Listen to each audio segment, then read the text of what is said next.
কর্মক্ষেত্রে উৎকর্ষতা বাড়াতে প্রধানমন্ত্রীর কার্যালয়ের গভর্নেন্স ইনোভেশন ইউনিটের অধীনে 2018 সাল থেকে শিক্ষক, সরকারি ও বেসরকারি কর্মকর্তাদের ফেলোশিপ চালু করে সরকার। এই শিক্ষাবৃত্তির আওতায় এ পর্যন্ত 308 জন স্নাতকোত্তর ও 116 জন পিএইচডি ফেলো বিশ্বের সেরা 100 বিশ্ববিদ্যালয় থেকে উচ্চতর ডিগ্রি নিয়েছেন।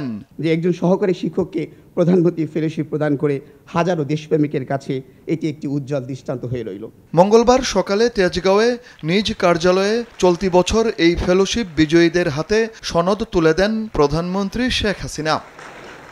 বক্তৃতায় প্রধানমন্ত্রী বলেন, গবেষণাকে সবসময় উৎসাহিত করে তার সরকার।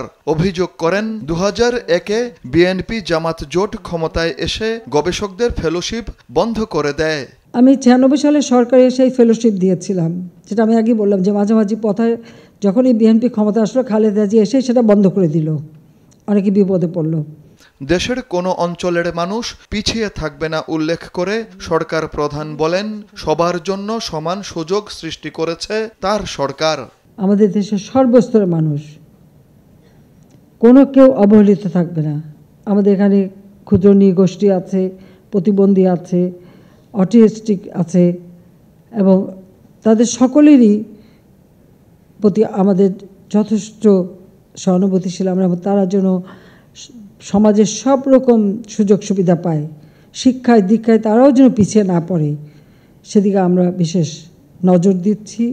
মহান মুক্তিযুদ্ধে মুক্তিযোদ্ধাদের অবদানের কথা স্মরণ করে শেখ হাসিনা বলেন, এদেশে একসময় অবহেলিত ছিলেন বীর মুক্তিযোদ্ধারা। তারা তাদের সর্বস্ব ত্যাগ করে, নিজের জীবন দিয়ে, রক্ত দিয়ে এবং অনেকেই পঙ্গুত্ব বরণ করে এই দেশকে স্বাধীন করে বিজয় এনে দিয়েছে, শত্রুকে পরাজিত করে বিজয় এনে দিয়েছে।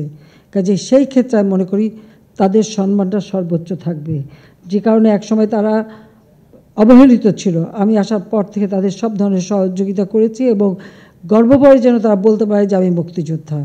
আমার মতামতের সাথে নাও থাকতে পারে, আমার দলে নাও থাকতে পারে, কিন্তু তারপরেও সে মুক্তিযোদ্ধা।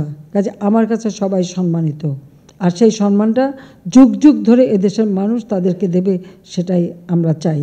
আগামীতে ট্রাস্টের মাধ্যমে প্রধানমন্ত্রী ফেলোশিপ অ্যাওয়ার্ড প্রদান করা হবে বলে জানান প্রধানমন্ত্রী শেখ হাসিনা।